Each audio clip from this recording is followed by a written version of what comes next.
चलिए, अब हम एक नए ग्रुप के बारे में पढ़ने जा रहे हैं, बहुत विशेष यानी कि बहुत स्पेशल ग्रुप है, ये काफ़ी इंपॉर्टेंट है, जिसका नाम है साइक्लिक ग्रुप और हिंदी में हम इसे कहते हैं चक्रीय समूह। तो क्या होता है चक्रीय समूह, चलिए देखते हैं।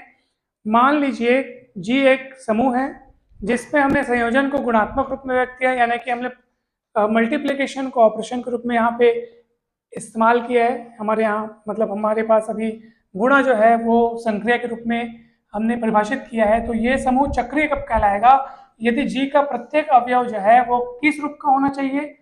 ए की घात एन के रूप का होना चाहिए। किस रूप का होना चाहिए?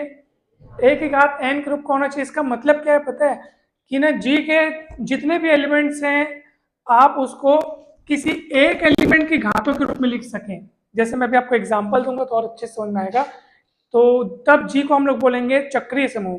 तो देखो हम उसको इस तरीके से लिख सकते हैं, G is equals to A N such that को हम लोग इस तरीके से भी शो करते हैं या फिर ऐसे करके इस तरीके से भी शो करते हैं, आपको पता होगा। ठीक है, दोनों ही तरीकों से हम सच दैट को शो करते हैं। और एन क्या है? जेड में बिलोंग करते हैं, यानी एन कौन है? कोई पूर्णांक संख्या है।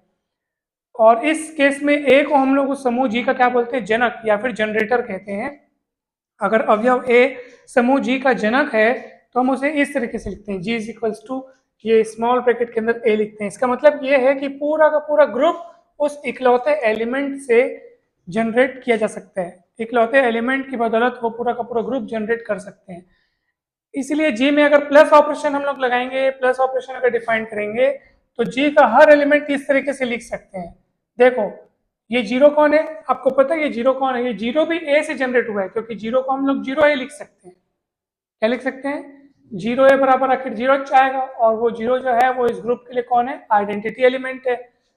अगला एलिमेंट प्लस माइनस है, अगला एलिमेंट प्लस माइनस टू है। हर एलिमेंट ए के बदौलत, देखो ना आप, ए का कुछ कुछ गुणा दिख रहा है। इसका मतलब क्या है कि सारे एलिमेंट को हम लोग ए की मदद से बनाए हैं। अगर जी में प्रोडक्ट का ऑपरेशन है तब आपको पता है कि प्लस रहता है तो इस तरीके से एलिमेंट दिखते हैं, और गुणे में घातों के रूप में एलिमेंट दिखते हैं। तो ये अब देखो ना, ये जो प्लस ऑपरेशन था तो आइडेंटिटी जो एडिटिव आइडेंटिटी लेते हैं, यानी जो तत्समक लेते हैं। और गुणे वाले ऑपरेशन में कैसे आइडेंटिटी लेते हैं? गुणन तत्समक लेते हैं, वन। और वन कैसे मिलता है? ए की घात जीरो। बाकी सारे एलिमेंट जो है वो देख लो, ये एलिमेंट ए की घात दो, ये एलिमेंट ए की घात तीन। मतलब सारे एलिमेंट को आप एक ही कुछ न कुछ घात के रूप में लिख पा रहे हो। सब एलिमेंट किसके बदौलत जनरेट हो रहे हैं? ए के बदौलत। तो ए क्या कहलाएगा? ग्रुप का जनरेटर कहलाएगा। ये वाला एग्जांपल से आपको ये सारी चीजें और क्लियर हो जाएंगी।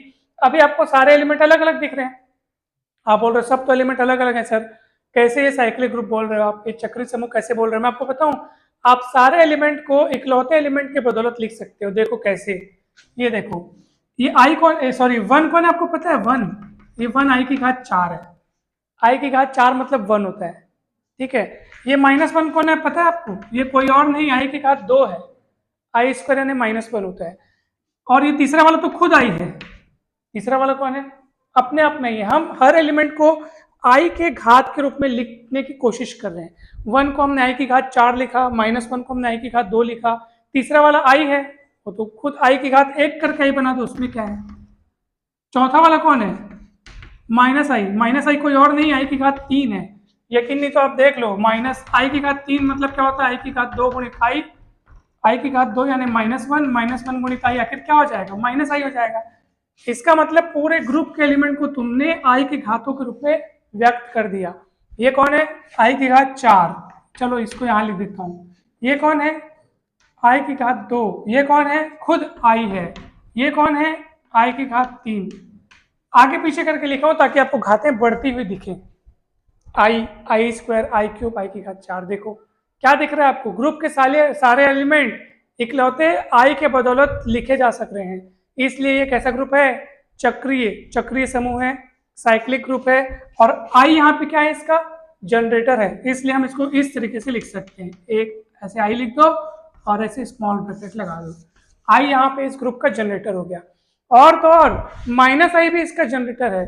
आप सारे एलिमेंट को माइनस आई की घातों के रूप में भी व्यक्त कर सकते हैं। ये काम आपका, आप करके देखिएगा।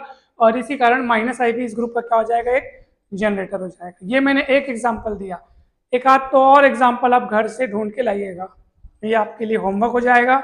और साइक्लिक ग्रुप की कुछ प्रॉपर्टीज हैं बहुत इंपॉर्टेंट प्रॉपर्टीज़ हैं, वो हम कल पढ़ेंगे। ठीक है, हो गया।